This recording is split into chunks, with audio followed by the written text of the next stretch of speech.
All right, good. My name is Juliana Smith, and I am a 12-year brain tumor survivor. And I just want to talk about my journey and how I've made it through. And friends haven't always been the easiest subject along the way. I have encountered some difficulties, such as after my last brain surgery.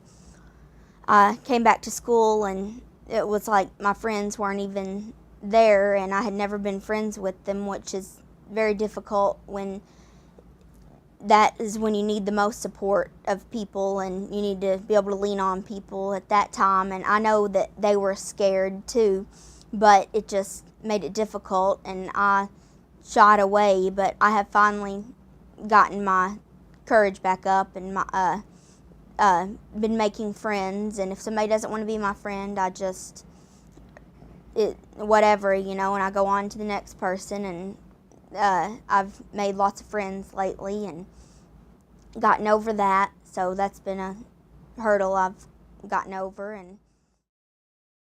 And art has been the biggest thing, and poetry and talking to others, but I've often used art to get through it. And there's a small piece of my art that I made,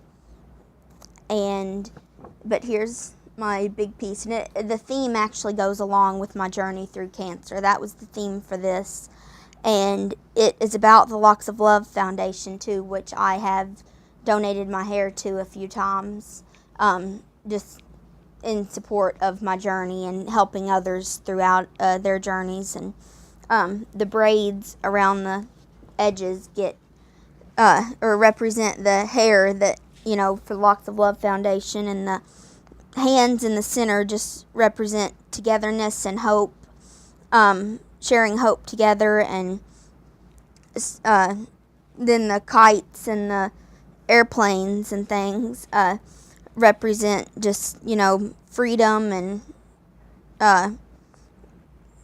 faith and a greater power. And the kite tails actually have two purposes. They're the kite tails and ribbons for the hair. And I used marker and something called Conte on top of the marker for the shading and the highlights, and that's what I ended up with. So, and sometimes, you can't, there are certain feelings and experiences that you can't put into words no matter how hard you try. And when I couldn't put things into words, I could get my paper and crayons or markers, whatever I wanted, out and get it down through art.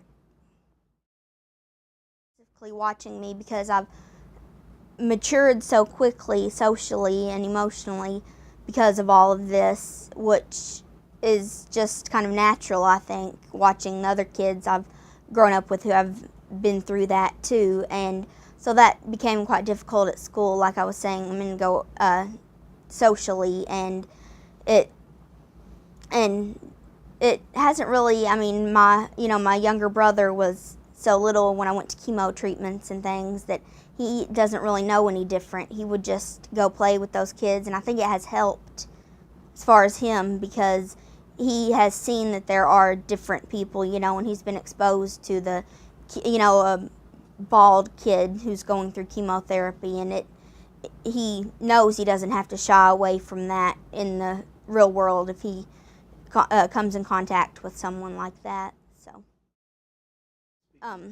I like to speak to others about my everything I've been through, and that really helps me, and it helps others too, and makes me feel good to share my story in hopes that it will help someone else along the way. In fact, I'm doing that anytime I can, so that I can hopefully help others along the way.